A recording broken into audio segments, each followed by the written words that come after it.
ಮೋದಿ ಮತ್ತೆ ಪ್ರಧಾನಿ ಆಗೋದು ಫಿಕ್ಸ್. ಡಿ.ಕೆ. ಶಿವಕುಮಾರ್ಗೆ ಸಿಎಂ ಆಗೋ ಅದೃಷ್ಟ. ರಾಜ್ಯ ಭವಿಷ್ಯದ ಕಂಪ್ಲೀಟ್ ಮಾಹಿತಿ ಏನ್ ಗೊತ್ತಾ? ಹಾಯ್ ಹಲೋ ನಮಸ್ಕಾರ ವೀಕ್ಷಕರೇ, ಕರ್ನಾಟಕ ಟಿವಿಗೆ ಸ್ವಾಗತ. ನಾನು ಯೋಗೇಶ್ವರ್. ಪದೇ ಪದೇ ಸದ್ದು ಮಾಡ್ತಾ ಇದ್ರೆ ಅವ್ರನ್ನ ಅಷ್ಟಾಗಿ ಒಂದು ರೀತಿ ಜ್ಯೋತಿಷಿಯೂ ಅನ್ನಲ್ಲ, ರಾಜ್ಗುರು ಅನ್ನಲ್ಲ, ಅಥವಾ ಅವರ ಭವಿಷ್ಯದ ಮೇಲೆ ಅಷ್ಟು ನಂಬಿಕೆನೂ ಬರಲ್ಲ. ಆದರೆ ರಾಜಗುರು ದ್ವಾರಕನಾಥ್ ಅವರು ಏನನ್ನಾದರೂ ಹೇಳಿದರೆ ಅಥವಾ ಏನನ್ನಾದರೂ ಸೂಚಿಸಿದರೆ ಅದು ಅಷ್ಟು ಸುಲಭವಾಗಿ ಸುಳ್ಳಾಗಲ್ಲ ಅನ್ನೋ ನಂಬಿಕೆ ರಾಜ್ಯ ರಾಜಕೀಯದಲ್ಲಿದೆ. ರಾಜ್ಯದಲ್ಲಿ ಅಲ್ಲ, ಇಡೀ ದೇಶದಲ್ಲಿ. ದ್ವಾರಕನಾಥ್ ಅವರು ಸರಳವಾಗಿ ಚಿನ್ನವನ್ನು ಮಾರುವ ಬುದ್ಧಿವಂತರ ಆಯ್ಕೆ Hindustan gold company. Hindustan gold company ಇದು ನಿಮ್ಮ ಕಂಪನಿ ಅಲ್ಲ, ನಮ್ಮೆಲ್ಲರ ಕಂಪನಿ. ಸುಲಲಿತವಾಗಿ ತಮಗೆ ಅನಿಸಿದ್ದನ್ನ, ತಾವು ಕಂಡಿದ್ದನ್ನ ಭವಿಷ್ಯದ ರೂಪದಲ್ಲಿ ಹೇಳ್ತಾರೆ. ಅವ್ರು ಹೇಳಿರೋ ಪ್ರಕಾರ ಡಿ.ಕೆ. ಶಿವಕುಮಾರ್ ಅವರಿಗೆ ಸಿಎಂ ಆಗುವ ಅದೃಷ್ಟ ಖಂಡಿತವಾಗ್ಲೂ ಇದೆ. ಅಕ್ಕಿ ಹಾಕಿದ ತಕ್ಷಣ ಅನ್ನ ಆಗಲ್ಲ, ಅದಕ್ಕೆ ಕಾಯಬೇಕು. ಅಂದ್ರೆ ಡಿ.ಕೆ. ಶಿವಕುಮಾರ್ ಅವರು ಕೂಡ ಕಾಯಬೇಕು. ಬಟ್ ಡಿ.ಕೆ. ಶಿವಕುಮಾರ್ ಅವರು ಮುಖ್ಯಮಂತ್ರಿ ಆಗೋದು ಫಿಕ್ಸ್. ಅದೇ ರೀತಿ ತಮ್ಮ ಮಾತನ್ನ ಮುಂದುವರಿಸಿರುವಂತಹ ರಾಜಗುರು ದ್ವಾರಕನಾಥ್ ಅವರು ಮೋದಿಯವರು ಪ್ರಧಾನಿಯ ಮತ್ತೆ ಆಗೋದನ್ನ ತಪ್ಪಿಸೋಕೆ ಯಾರ ಕೈಯಿಂದಲೂ ಸಾಧ್ಯವಿಲ್ಲ ಅಂತ ಹೇಳಿದ್ದಾರೆ. ಹೀಗಾಗಿ ಯಾರೇನ್ ತಿಪ್ಪರ್ಲಾಗ ಹೊಡೆದ್ರು ಮತ್ತೆ ನರೇಂದ್ರ ಮೋದಿ ಅವರೇ ಪ್ರಧಾನಿ ಆಗ್ತಾರೆ. ಅದನ್ನ ಯಾರ ಕೈಲೂ ತಪ್ಸಕ್ಕಾಗಲ್ಲ. ಏನು ಕರ್ನಾಟಕ ಸರ್ಕಾರ ಬೀಳುತ್ತೆ, ಕರ್ನಾಟಕ ಸರ್ಕಾರ ಕೆಡುತ್ತಾರೆ? ನೆವರ್. ಕರ್ನಾಟಕ ಸರ್ಕಾರ ಅಂದ್ರೆ ಸಿದ್ದರಾಮಯ್ಯ ಅವರ ಸರ್ಕಾರಕ್ಕೆ, ಕಾಂಗ್ರೆಸ್ ಸರ್ಕಾರಕ್ಕೆ ಯಾವುದೇ ಅಡಿಪಾಯ ಇಲ್ಲ. ಸಿದ್ದರಾಮಯ್ಯ ಅವರು ಮುಖ್ಯಮಂತ್ರಿಯಾಗಿ ಮುಂದುವರಿತಾರೆ. ಆದರೆ ಅವರು ತಮ್ಮ ಕೆಲ ಗುಣಗಳನ್ನು ಬದಲಿಸಿಕೊಳ್ಳಬೇಕು. ಮತ್ತೊಂದು ಕಡೆ ಡಿ.ಕೆ. ಶಿವಕುಮಾರ್ ಅವರು ಸಿಎಂ ಆಗೇ ಆಗ್ತಾರೆ ಅಂತ.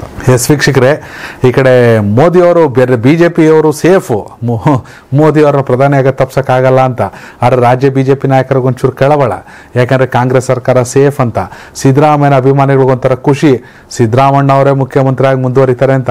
ಅವ್ರು ಡಿ.ಕೆ. ಶಿ ಅಭಿಮಾನಿಗಳಿಗೊಂಥರ ಕಾತರ, ಡಿ.ಕೆ. ಶಿವಕುಮಾರ್ ಅವರು ಮುಖ್ಯಮಂತ್ರಿ ಆಗ್ತಾರಂತ. ಏನ್ ಸೇಫ್ ಆಗಿ ಭವಿಷ್ಯ ನೋಡಿದವ್ರೆ ಅಂದ್ರೆ ಯಾರ ಕಡೆಯವರು ಏನು ಅನ್ನಂಗಿಲ್ಲ. ಎಸ್, ರಾಜಗುರು ದ್ವಾರಕನಾಥ್ ಅವರ ಭವಿಷ್ಯವಾಣಿ ಇದು.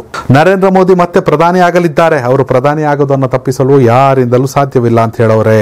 ಚಿಕ್ಕಮಗಳೂರಿನಲ್ಲಿ ದತ್ತಪೀಠದಲ್ಲಿ ಮಾತನಾಡಿದ ಅವರು ಸಿಎಂ ಆಗಿ ಸಿದ್ದರಾಮಯ್ಯ ಅವರು ಮುಂದುವರಿತಾರೆ. ದತ್ತಪೀಠ ದತ್ತರ ಜಾಗದಲ್ಲಿ ಹೇಳ್ತೀನಿ, ಸದ್ಯ ಕಾಂಗ್ರೆಸ್ ಸರ್ಕಾರ ಬೀಳಲ್ಲ ಅಂತಿದ್ದಾರೆ.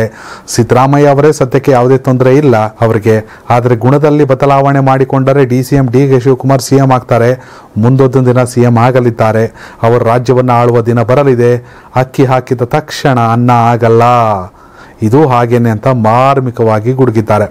ಇನ್ನು ಲೋಕಸಭಾ ಚುನಾವಣೆಯಲ್ಲಿ ಯಾರಿಗೆ ಸ್ಥಾನ ಬರ್ತದೆ ಅಂತ ಕೇಳಿದ್ಕೆ ಅದನ್ನೆಲ್ಲ ಮೇ 1ನೇ ತಾರೀಕು ಹೇಳ್ತೀನಿ. ಯಾಕಂದ್ರೆ ಏಪ್ರಿಲ್ 1ಕ್ಕೆ ಗುರು ಬದಲಾವಣೆ ಆಗುತ್ತೆ. ಅಷ್ಟೊತ್ತಿಗೆ ಮೇಗೆ ಎಲೆಕ್ಷನ್ ಡಿಕ್ಲೇರ್ ಆಗೋಗಿರುತ್ತೆ ಹೆಚ್ಚು ಕಡಿಮೆ. ಇವಾಗ ಮೇ 1ನೇ ತಾರೀಕು ಹೇಳ್ತಾರಂತೆ ಯಾರಿಗೆಷ್ಟು ಸ್ಥಾನ ಬರುತ್ತೆ ಅಂತ. ಒಟ್ಟಿನಲ್ಲಿ ಕಾಂಗ್ರೆಸ್ನವರು ತಮ್ಮ ತಪ್ಪುಗಳ ಅರ್ಥ ಮಾಡ್ಕೊಂಡು ತಿದ್ಕೊಂಡ್ರೆ ಒಳ್ಳೇದು, ಎಲ್ಲದಕ್ಕೂ ಅಂತ್ಯವಿದೆ ಅಂತ ಹೇಳೋರೆ. ಅಲ್ಲಿಗೆ ರಾಜಗುರು ದ್ವಾರಕನಾಥ್ ಅವ್ರ ಪ್ರಕಾರ ಕಾಂಗ್ರೆಸ್ ಸರ್ಕಾರದಲ್ಲಿ ಕೂಡ ಒಂದು ಸಮಸ್ಯೆಗಳಿವೆ, ಆ ತಪ್ಪನ್ನು ತಿದ್ಕೊಂಡು ಹೋಗ್ಬೇಕು ಅಂತ ಹೇಳೋರೆ. ಒಟ್ಟಿನಲ್ಲಿ ಡಿ.ಕೆ. ಶಿವಕುಮಾರ್ ಅವರು ಸಿಎಂ ಆಯ್ತಾರೆ ಅನ್ನೋದು ನಿಜಕ್ಕೂ ಅವರ ಅಭಿಮಾನಿಗಳಿಗೆ ಅತಿ ದೊಡ್ಡ ವಿಚಾರ. ರಾಜಗುರು ದ್ವಾರಕನಾಥ್ ಅವರ ಭವಿಷ್ಯದ ಬಗ್ಗೆ ನಿಮ್ಮ ಅಭಿಪ್ರಾಯ ಕಾಮೆಂಟ್ ಮಾಡಿ. ಧನ್ಯವಾದಗಳು.